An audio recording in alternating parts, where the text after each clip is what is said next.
beloved goddess Athene, I raise to you my prayer of thanks. I compose it in the last hour of darkness, before the rosy dawn streaks across the sky. Odysseus is upstairs, asleep in our bed, something I never thought would be true again. My husband in Ithaca, after 20 years' absence. Telemachus is asleep too, safely back from his travels.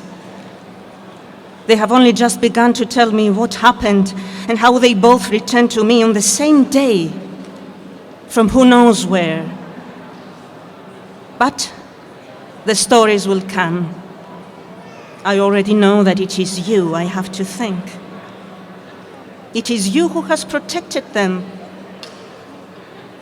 I know you always did like Odysseus, so clever just like you. I don't think it can be hubris to point that out, can it? Forgive me, Athene, if it is. The long years without my husband have made me sharp-tongued. I imagine you know how that feels. And I know I have you to thank for persuading the nymph, Calypso, to give him back. They say you entreated Zeus himself to intervene, that you summoned the council of the gods to demand that Odysseus be free to return home. They say you compelled Poseidon to let him sail unharmed and coaxed the Phaeacians to give him safe harbor. Without you, my husband would assuredly be at the bottom of the sea. He came back in disguise, of course. Typical Odysseus, never approach a problem directly if you can come upon it sideways. And I'm sure we have you to thank for the efficacy of his disguise. His own mother would have struggled to recognize him. His own wife could not be certain it was him. Even when I looked him in the eyes, I could not be sure.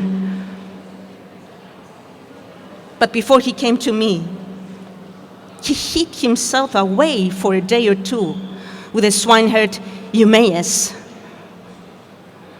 The bards sing of the great homecomings of all the Greek heroes, some of which, let's be honest, were rather better than others.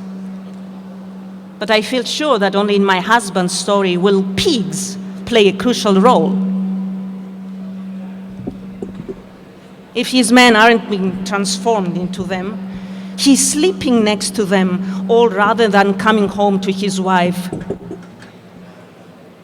I presume word had got back to him about Agamemnon and how Clytemnestra welcomed the old coward home. They say she cut him down like an old tree as he stood beside his bath. They say she felled him with an axe or pierced him with a knife. The details vary depending on who does the telling. But one thing is certain. Those daughters of Leda are a plague on their menfolk. Did Odysseus worry that he would receive a similar welcome here on Ithaca?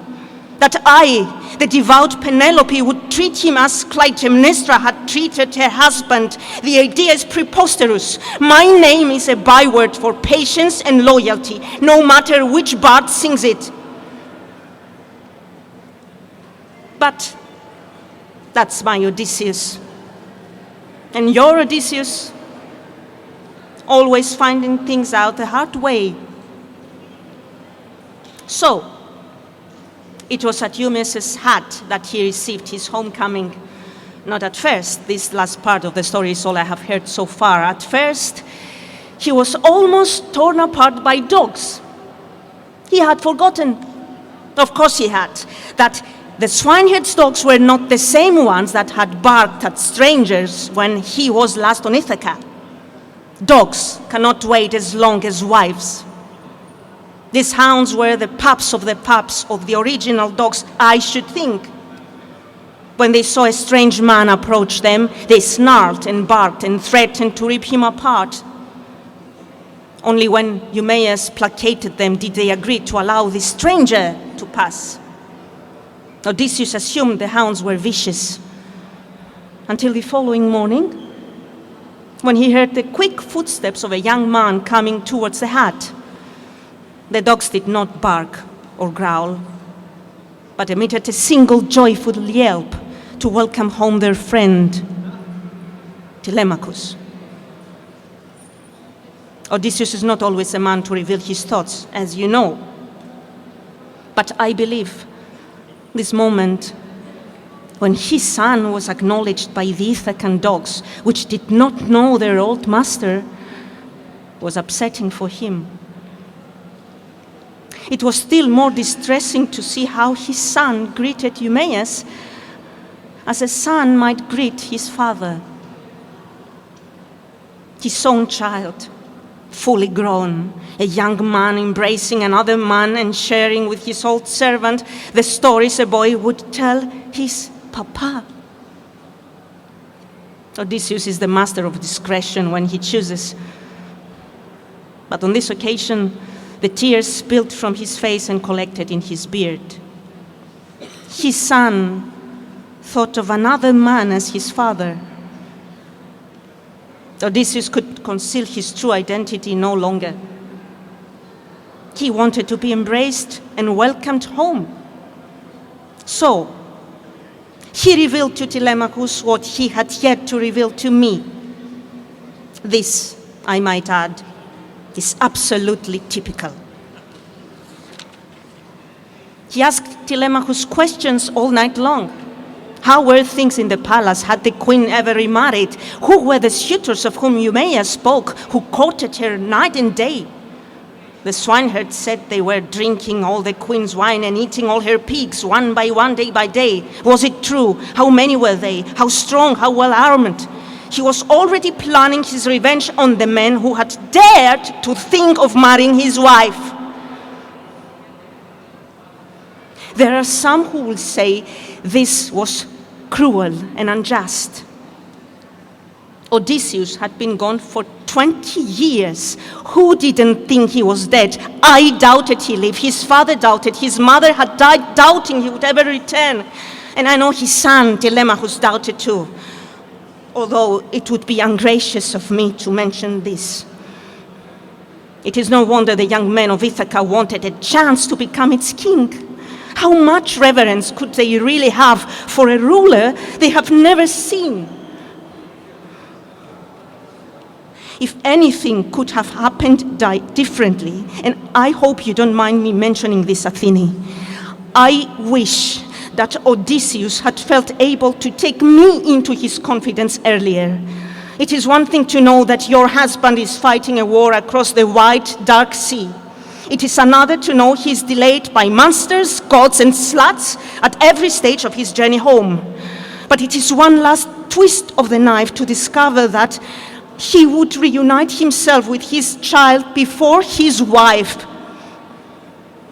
I know that what he will say when I raise this with him one day, he will say he had to be sure of the outcome before he embarked on the battle. He was always such a cautious man, always testing his options. But here he was, so near to me, and yet I was completely alone. The one person I might have looked to for comfort was our son, and Odysseus kept him from me too. Only for a day or two, I know, but Telemachus was and is my only child. My chance to have any other sons or daughters was taken from me when Odysseus set sail for Troy, and he must have known, they both must have known, that after years of waiting for a husband who didn't return, the loss of my son as he adventured around Greece trying to find his missing father was an injury too far. I would forgive my son anything, of course, what mother could not. But of all the things Odysseus did in his absence, I will find this last little cruelty one of the hardest to forgive. I know again what his defense will be. It was only a few days, it was for the greater good. Easy for him to say when he had not spent 20 years waiting. I cannot shake the sense that Odysseus was more concerned with a successful revenge than with a successful reunion with his wife. And that is the second reason for my prayers, Athene. I do give thanks to you for bringing my husband home. But who is it that has returned? My husband? The clever, conniving, desirable, paternal, filial man, or a broken warrior, so bludgeoned by bloodshed that he sees every problem as one to be solved with a sword? Because the man I loved 20 years ago loathed the prospect of battle. He pretended to be mad to avoid sailing to Troy. Does he even remember that? I do. And he was never a coward. You know that as well as I. But still, he shunned the war for as long as he could. And I heard all those reports of his wily ambushes, his tricks and guile, and I thought every time, that's my man.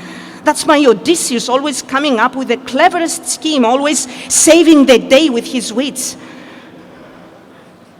At some point, did I stop noticing how many people died with each of its plots? Did I think that was an incidental consequence when actually it was the whole point? When he lost all his men on his journey home, was that even an accident? What if? Athene, I wish I didn't have to voice these thoughts, but they will plague me until I put them into words. He jettisoned his men rather than losing them. What then? Forgive me, Goddess. I broke off my prayer for a moment. No disrespect was intended. Where was I? Oh, yes. Odysseus' disguise fooled every person he saw, even those of us like me who knew him best of all. The one creature he could not trick was Argos. Is that because, with all your cleverness assisting him, you forgot the dog might remember who he was? I don't mean to suggest it was your fault, of course, but Argos had been a puppy when Odysseus set off to Troy. He had trained the little hound and made it obedient to his commands. And then he left, and the puppy became a dog, and eventually the dog went gray around the muzzle and began to trot more slowly. It is a rare mat that lives more than 20 years, but live he did, so that when Odysseus walked past him on his way from Eumaeus' hut towards our palace, his scent caught in the old dog's nose. Argos hasn't barked for a year or two now, and he did not bark then. Instead, he wagged his tail once, twice, and dropped his ears, as if waiting for Odysseus to reach down and scratch between them. My husband saw the tail and the ears move, and he knew, in that moment, he knew that this elderly mutt was the puppy he had left behind. He wanted to pet the animal, but feared giving away his true identity. And a moment later, it was irrelevant, because Argos, who was so old and frail and unused to shock, breathed his last. It is manifestly absurd that in this whole horrific saga of war and tragedy, it is the death of this old dog, his old dog, which has upset me almost more than anything, but it has, and there is no denying it. The dog waits a lifetime for his master's return and then dies when his wish is fulfilled. Even the bards would think it too sentimental to include in their songs. Odysseus arrived at the palace, at his home at last, still disguised as a beggar. I welcomed him as I welcome any stranger who needs a meal and a roof over his head for a night. You know better than I do, Athene, that it is our duty to the gods to receive every stranger as a guest. The suitors made him as welcome as they have made any vagabond. They jeered at him and threatened him. Antinous threw a stool at him, which hit him in the back. Interestingly, not one of them noticed that this seemingly battered old man did not flinch when a wooden stool bounced off his shoulder. It had been thrown with some force, and yet he shrugged it off. I will not claim that I recognized my husband at this point. How could I when he was shrouded in your concealments? But I did notice this. For an old man, he carried himself remarkably like a warrior. An unsealed missile did not hurt or alarm. And when Eumaeus introduced him as a wandering Cretan with news of Odysseus, I did wonder who this vague description might be hiding. The suitors, of course, behaved exactly as I have come to expect over the years. It was not just Antinous, but Leots, Eurymachus, Agelaeus, and all the rest of them. They were not bad men individually, I don't think. Not all of them anyway. They certainly did not behave so viciously to begin with. They arrived at the palace in twos and threes, shy at first, quietly competitive with one another for my affections. It took months, perhaps even years, before they became the aggressive gang of men Odysseus finally met. I used to wonder what had happened to them and why they were so anxious to stay somewhere they were not wanted, pausing their lives, refusing to marry girls who would have them, failing to start families. Instead, they preferred to be together as men under the guise of wooing me. It took me some time to realize that this was in fact their war. Too young to sail to Troy. They were children when their brothers and cousins and fathers joined the greatest expedition that Hellas had ever seen. They had missed their chance to be warriors in the Great War.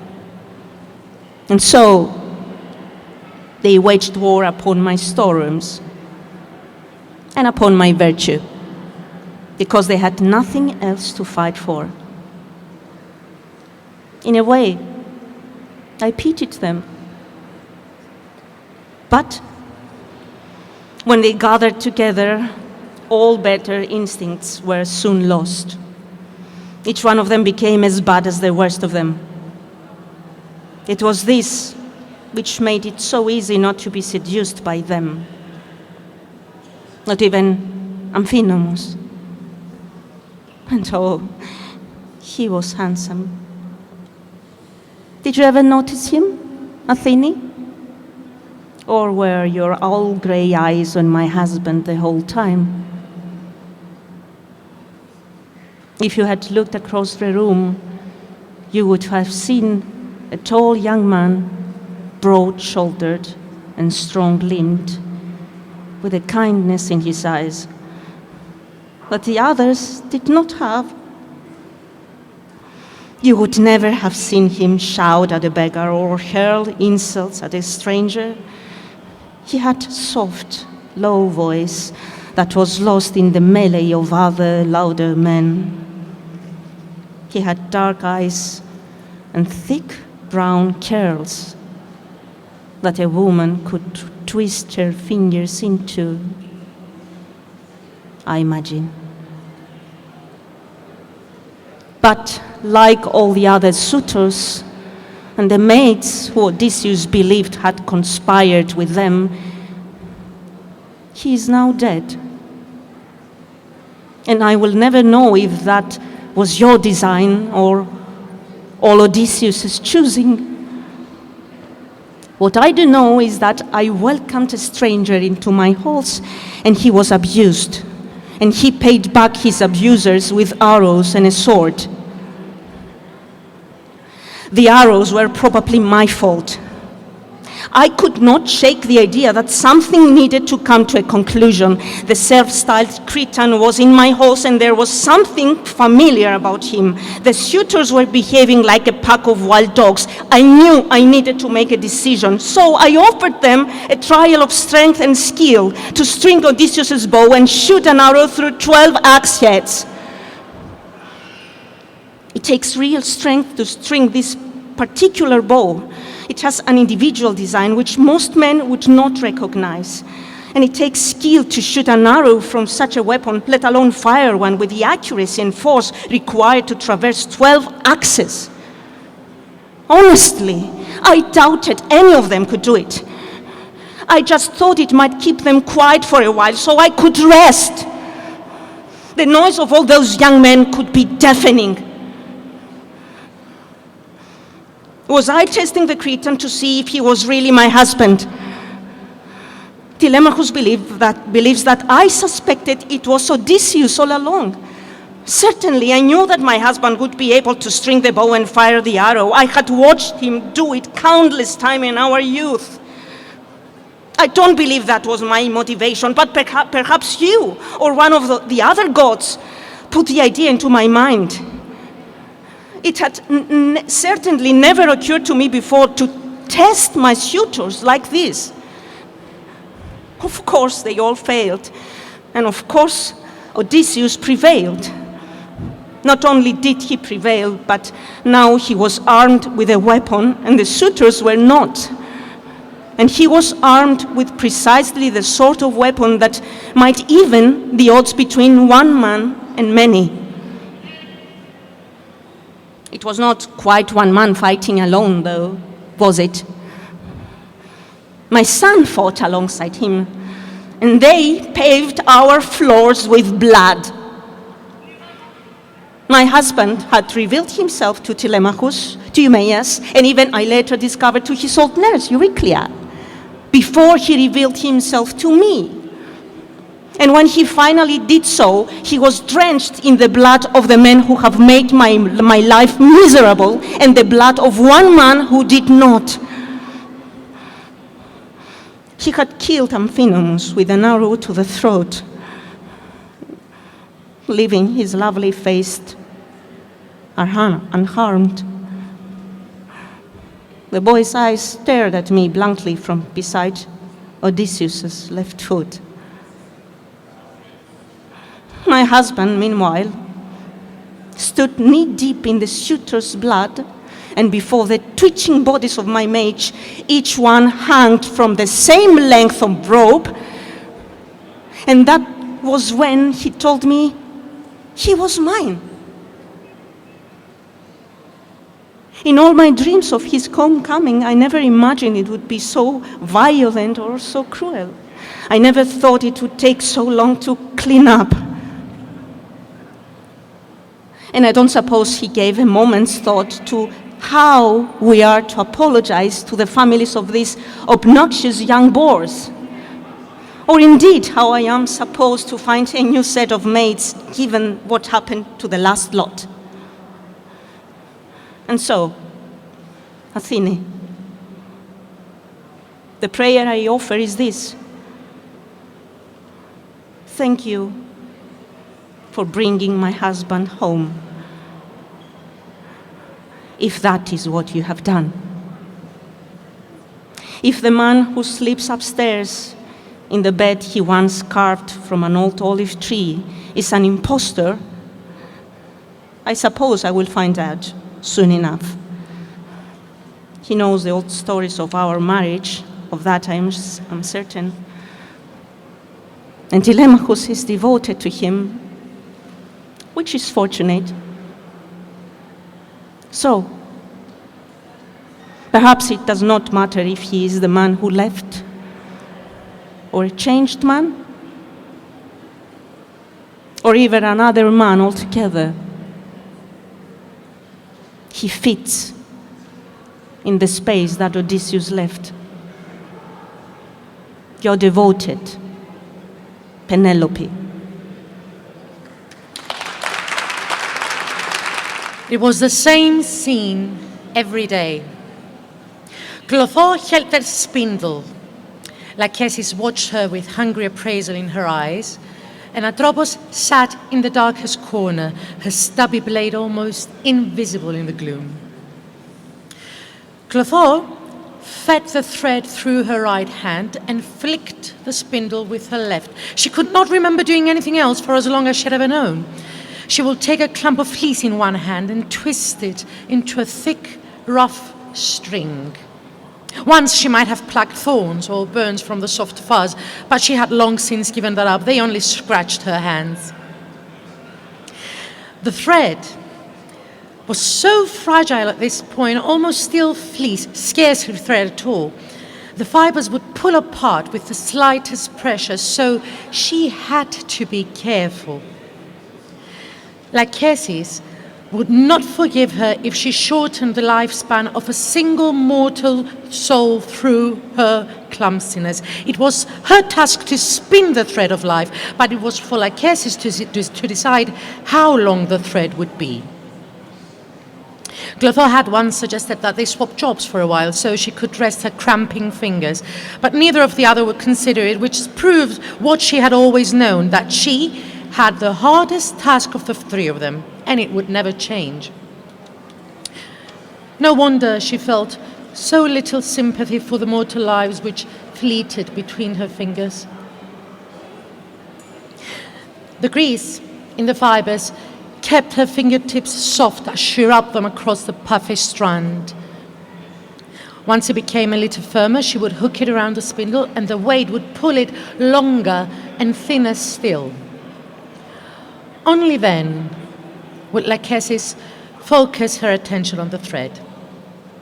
She used no measuring stick, only her sharp eyes. At the crucial moment, she would nod, and Atropos would slash her short blade into the space between Clotho's hands. Another life measured and complete. Sometimes they misjudged. Lachesis did not always nod with the vigor required, and in the gloomy light, Atropos missed it.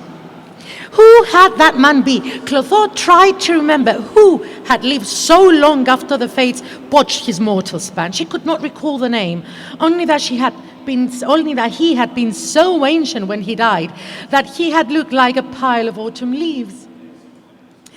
Occasionally, Atropos sliced at too low or too high and cut the thread at the wrong point. And sometimes Clotho could not get the thread to form properly. Her hands were dry, the fleece was not greasy enough, and the fibers simply fell apart before Lachesis could find anything to measure.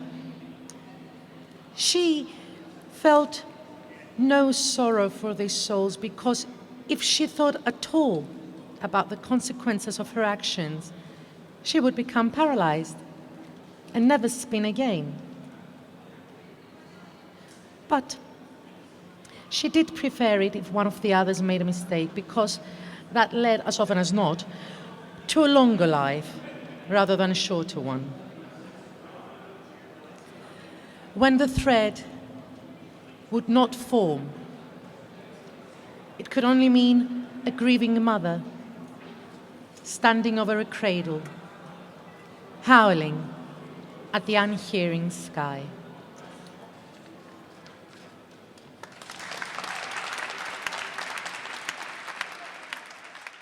Andromache. When Andromache looked up at the mountains that towered above Epirus, she wished they reminded her of Mount Ida, but they did not. Mount Ida rose to a perfect point, so high that often in the mornings it was shrouded in mist, and she and Hector had been unable to see the top of it. She had watched the sun chase the mists away, and each time the highest point was visible again, she felt calmness flood through her, like a child who can finally make out her father coming home in the distance. She missed the mountain, but when she thought of that instead of everything else she had lost, she found she could keep herself from weeping. But Epirus was no Troy. The peaks lacked the kindly parental nature of Ida. Here there were mountains on all sides, so that Andromache felt as though she were trapped at the bottom of a well. She had been taken from her beautiful city, with its thick walls and high citadel, for what was scarcely more than a village. Well, a collection of villages. Epirus nestled in the northernmost part of Greece, so its mountains were always covered in snow, and Andromache was often cold. She had never worn a woolen tunic in Troy, or in Thebe, where she had grown up. But in Epirus, it was a necessity. When they landed here, she blurred the details of that period of her life as much as she could, but this part she did remember. She had woven a cloak for herself in a matter of days.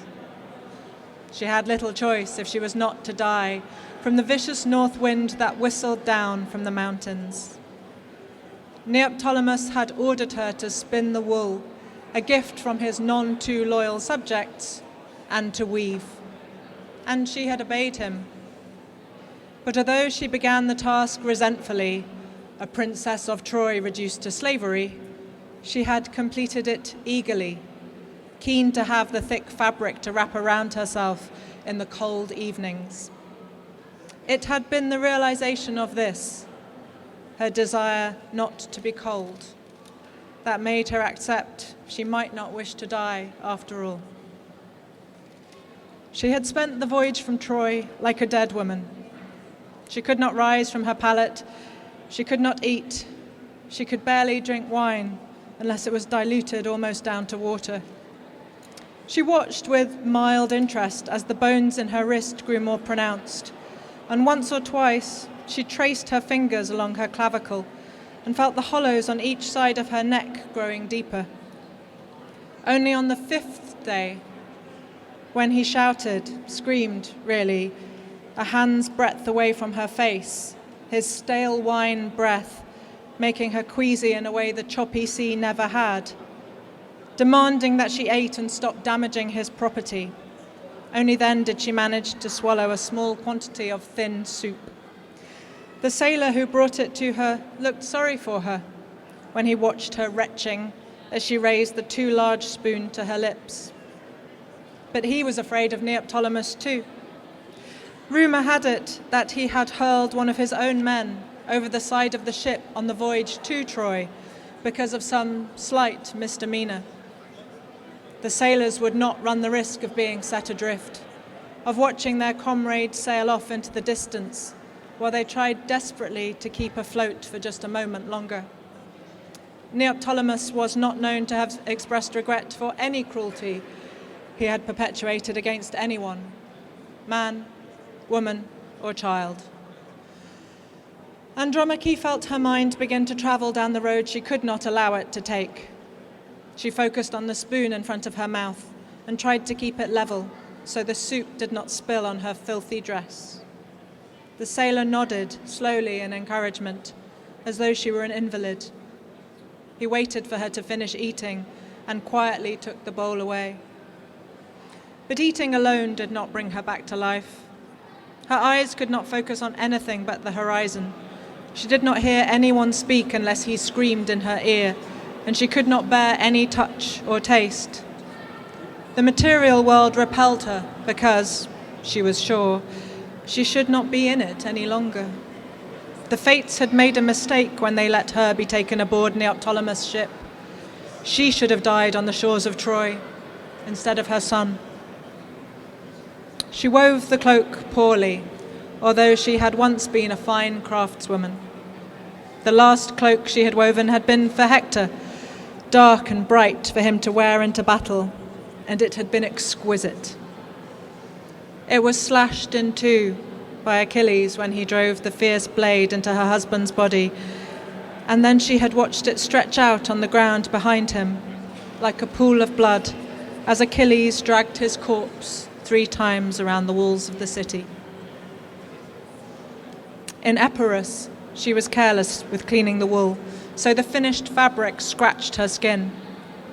She did not spin a fine thread, So the cloak was covered in lumps where the wool was too bulky to sit flat.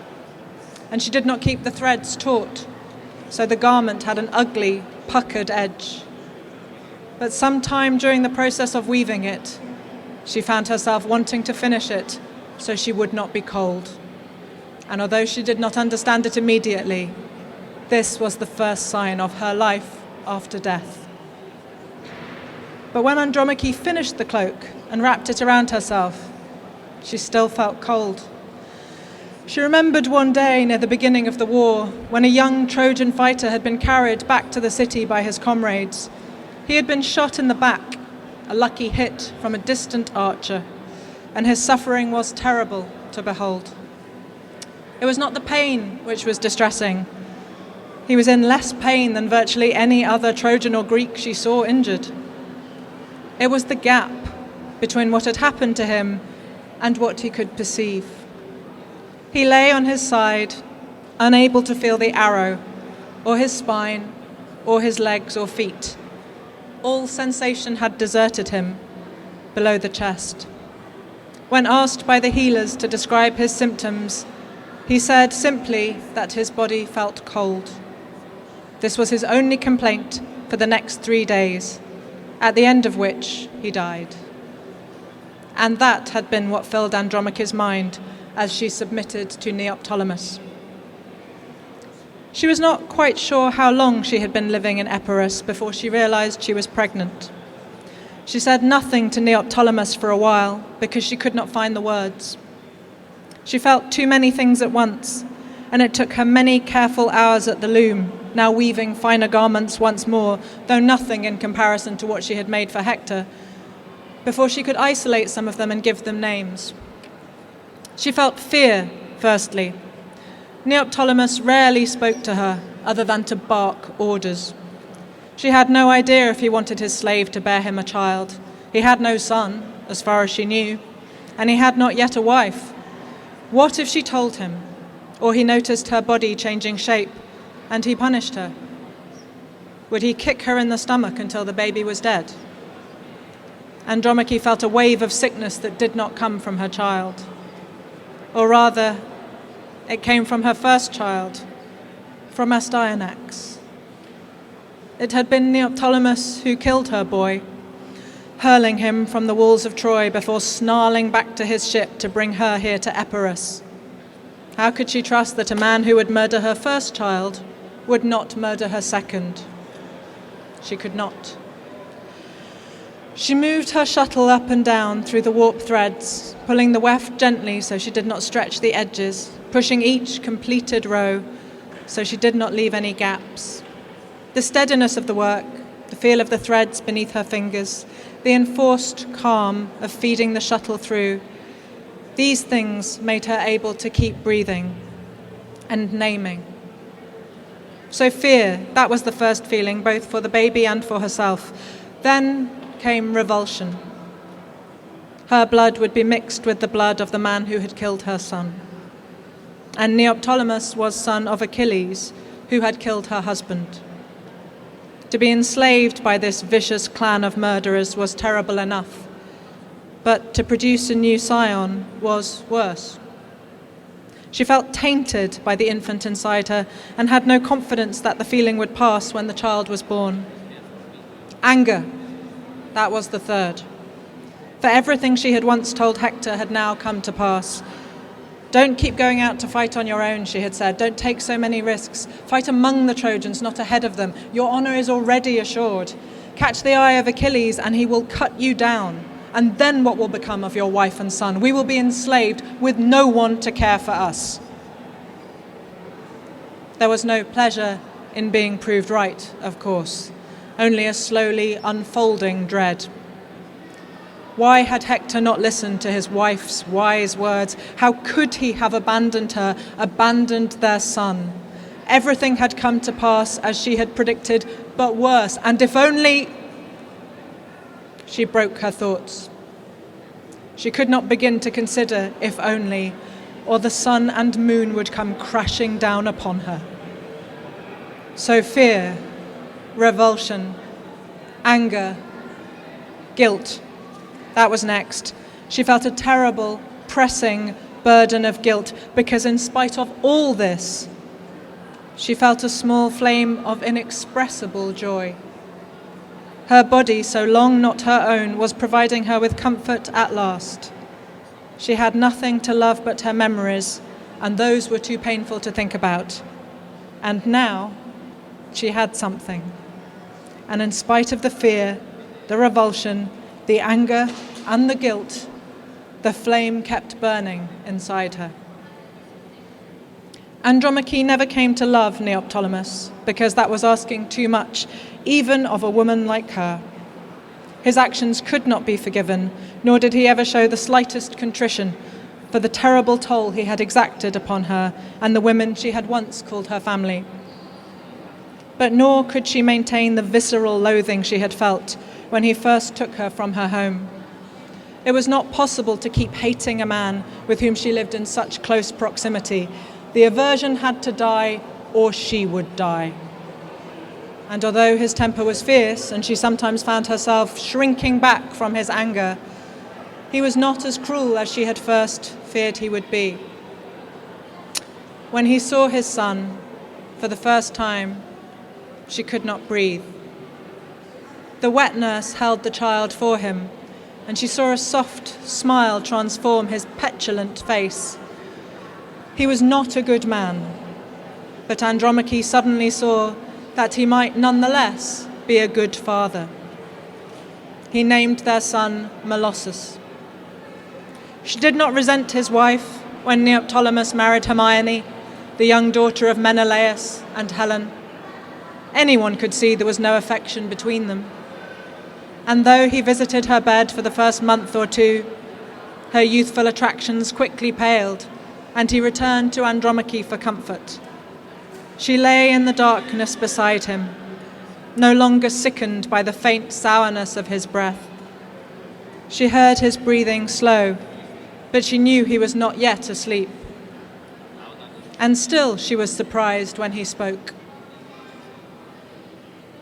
"I killed her as painlessly as I could," he said. She felt her limbs stiffen. "Who do you mean?" "Your sister," he said, "Polyxena. Neoptolemus had killed her sister-in-law," she did not correct him, "on the shore, to appease his father's ravening ghost." "Did you?" she asked. She kept her tone as neutral as she could. Tears of gratitude would antagonize him as much as tears of anger. "The Greeks had decided," he said, "they would not sail without the sacrifice. They sacrificed the general's daughter at Aulis. They needed to sacrifice your king's daughter to sail home again." It was a peculiar quirk of his to refer to men by their role rather than by name. Always the general, never Agamemnon, your king rather than Priam. And then in a rush, she was no coward. She died nobly. In the dark, Andromache nodded. She knew he felt the movement of her head. "She was always brave," she replied. "Always. She is the one who torments my sleep," he said. Andromache drove her nails into her hands. Not Astyanax, a baby, not Priam, a helpless old man. Only Polyxena had wakened the conscience of the man she had once thought a monster, would still think a monster, if circumstances had not forced her to find something else in his character that she could tolerate. "Why?" she asked. She heard a muffled sound, and he moved his hand swiftly across his face. "I don't know," he said. She was so... This time he felt her go rigid. "You should not hear this," he said. But she found that although she could not think of these events on her own, for fear that the grief would split her asunder even now, she was comforted to hear the words from him. The shock came first, but she could feel the consolation travelling just behind it. Tell me. She was so willing to die, he said. She did nothing to resist.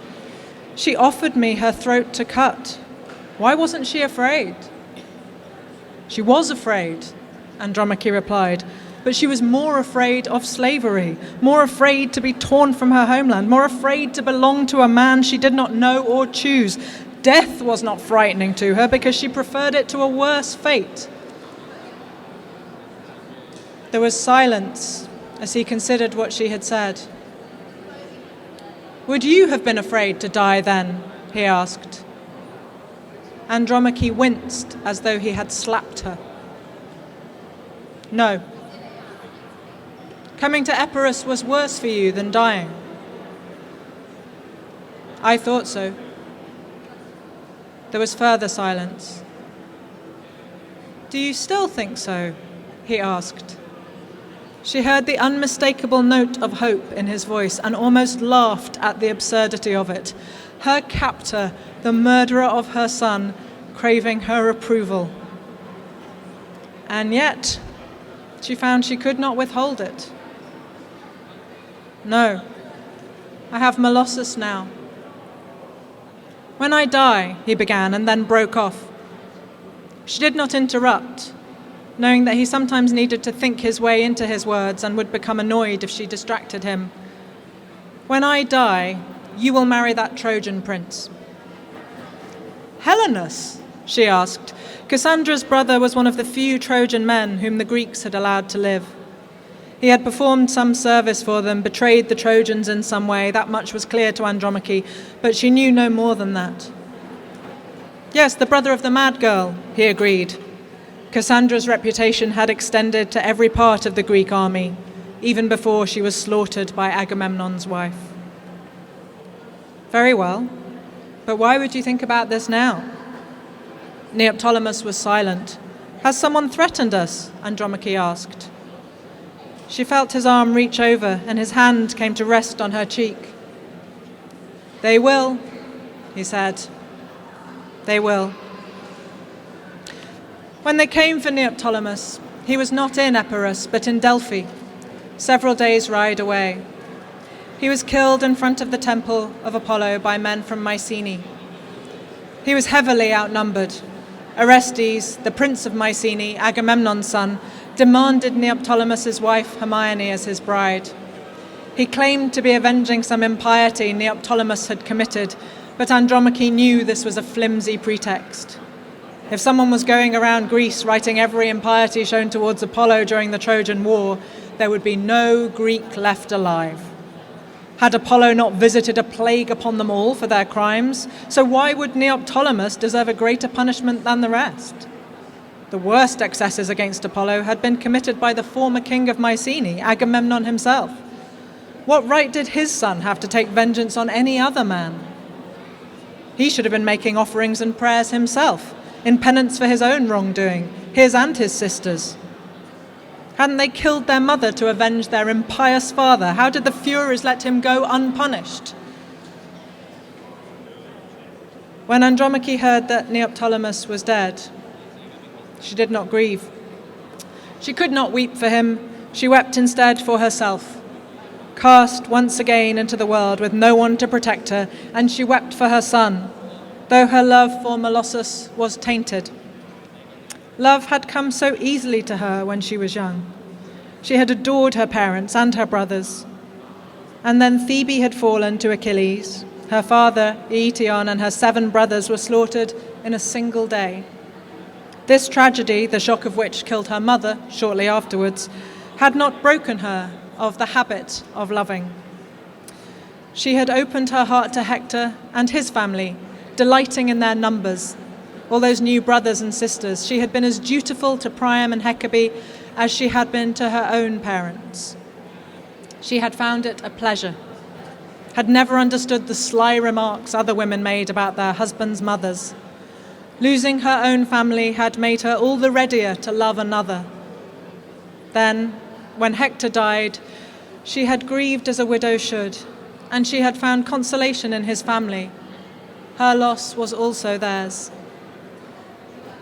But the death of Astyanax had changed her, and she had known she would never love anyone in the same way thereafter.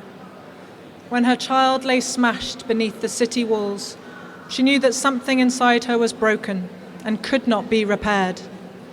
Like any mother, she had found that her love for Astyanax was bound up in fear. When he was born, she worried with every fever. Even a slight illness had her scurrying to the altars to placate the gods and beg their assistance. She cared equally for Molossus. She would have sworn it before the statue of Zeus with no fear of retribution. But she did not spend her days or nights worrying that her Greek-born son would fall ill or injure himself. She had nothing left to give to the quotidian business of motherhood. She could only trust that the gods would protect him, as they had not protected Astyanax, because she now knew that if the worst should happen, there was nothing she could do to save him.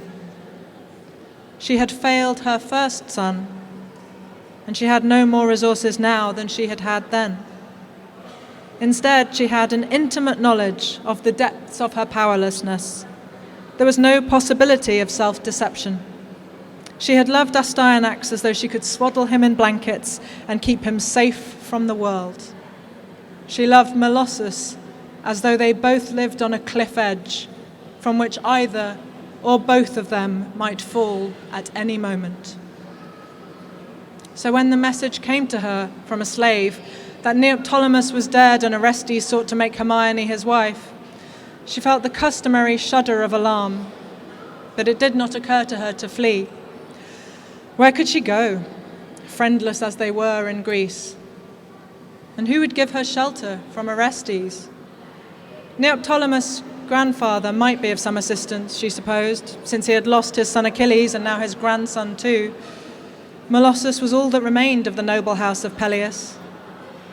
Andromache found herself sending the slave on to Peleus in the hope that he could do what she could not and protect her boy. But she did it with little expectation, and was astonished when the old man appeared, brandishing his walking stick like a cudgel and demanding that she and Molossus accompany him home. As Neoptolemus had once promised, she married Helenus. The Trojan prince had a knack for making friends rather than enemies, and they were soon able to found a small settlement of their own. At Andromache's request, they began to build a city which resembled their lost home. A new Troy, less grand and imposing, but with a high citadel nestling beneath a mountain. Sometimes, when the mist took a while to clear in the mornings, she could imagine herself home again. Helenus bore a slight resemblance to his long-dead brother, Hector. Sometimes she found herself looking at his profile and seeing the features of her first husband leap from the face of her second. She never knew if Molossus resembled Astyanax as he grew up. But as she grew older, she found the two boys merging in her mind. And when she saw the silhouette of Molossus returning from a day's hunting in the forest, she also saw Astyanax treading in his footsteps. Her later life was lived amid a set of shadows and reflections of all that she had lost in the catastrophes of her early life. And if the shadow of happiness fell short of happiness itself, it was more than she had ever expected to find when she lay prostrate on the shores of Troy, weeping for her beloved child.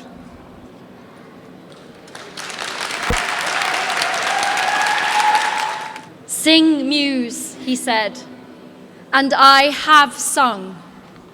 I have sung of armies and of men. I have sung of gods and monsters. I have sung of stories and lies.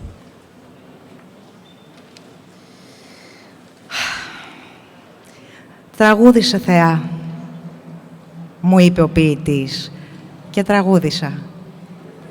Τραγούδισα για στρατιές, τραγούδισα για άντρες, τραγούδισα για θεούς και τέρατα, τραγούδισα για ιστορίες και ψέματα. I have sung of death and of life, of joy and of pain. I have sung of life after death.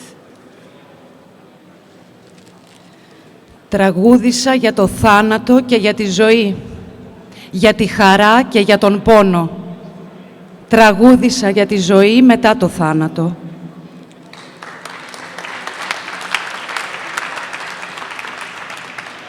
And I have sung of the women in the shadows. I have sung of the forgotten, the ignored, the untold. Και τραγούδισα για τις γυναίκες που ήταν στη σκιά. Τραγούδισα για τις ξεχασμένες, τις αφανείς, τις αγνοημένες.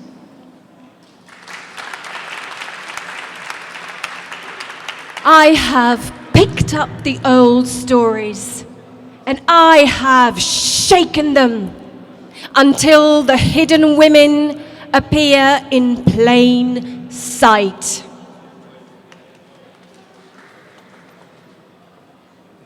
Πήρα τις παλιές ιστορίες και τις ταρακούνησα μέχρι που οι κρυμμένες γυναίκες βγήκαν στο φως.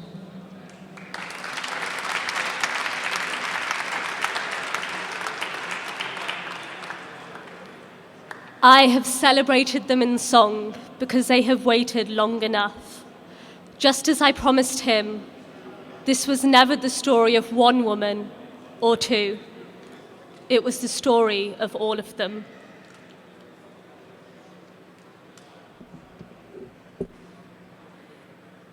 Τις τίμησα με το τραγούδι μου, γιατί περίμεναν αρκετά, όπως υποσχέθηκα στον ποιητή. Αυτή η ιστορία δεν ανήκει σε μία γυναίκα ή σε δύο. Ανήκει σε όλες.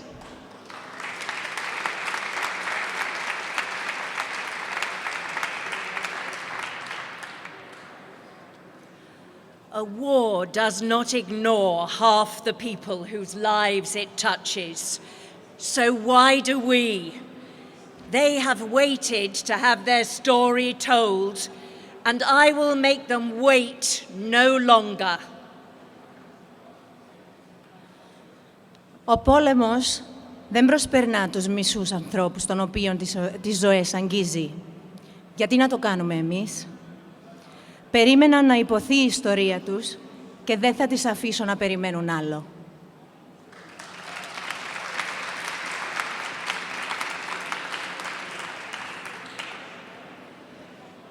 If the poet refuses the song I have offered him, I will take it away and leave him silent. He has sung before. He may not want it and does not need it, but the story will be told. Αν ο ποιητής αρνηθεί να πει το τραγούδι που του προσφέρω, θα το πάρω πίσω και θα τον αφήσω χωρίς φωνή. Έχει τραγουδήσει ξανά. Μπορεί να μην θέλει αυτό το τραγούδι και σίγουρα δεν το χρειάζεται. Αλλά η ιστορία θα υποθεί.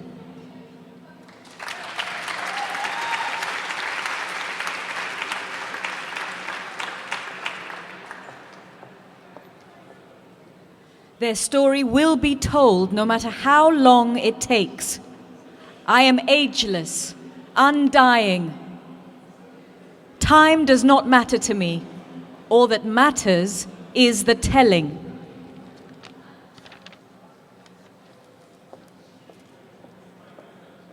Η ιστορία τους θα υποθεί, όσο χρόνο κι αν πάρει. Δεν έχω ηλικία. Είμαι αθάνατη. Ο χρόνος δεν έχει σημασία για μένα.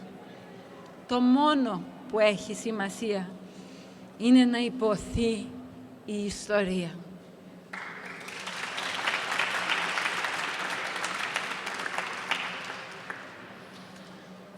Τραγούδισα, Θεά, μου είπε. Λοιπόν, με ακούτε, τραγούδισα.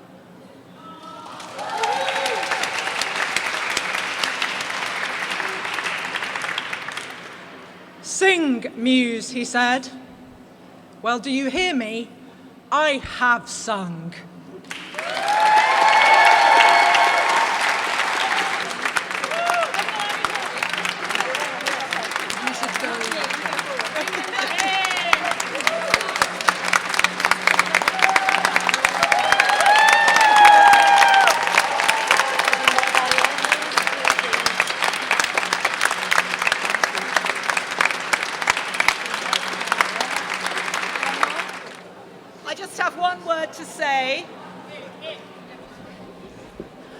This is entirely me. This is nothing to do with the wonderful company of actors from Cyprus and England. I happen to be a long-standing and very committed member of the British Committee for the Reunification of the Parthenon marbles, and I cannot possibly turn up the opportunity to say so in this room, where we have heard the words that came from ancient Greece retold for a British audience in a room where unbelievable sculptures robbed from ancient Greece are badly on display.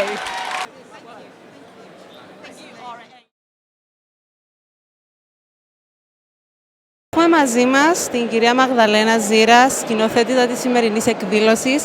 Καλησπέρα σας. Καλησπέρα. Πώς ξεκίνησε όλη αυτή η ιδέα και πώς φτάσαμε στη σημερινή εκδήλωση? Έγινε πρώτα στα ελληνικά, σε ελληνική μετάφραση αυτή η ανάγνωση, η δραματοποιημένη ανάγνωση αυτού του βιβλίου στην Κύπρο, το Νοέμβριο που μας πέρασε.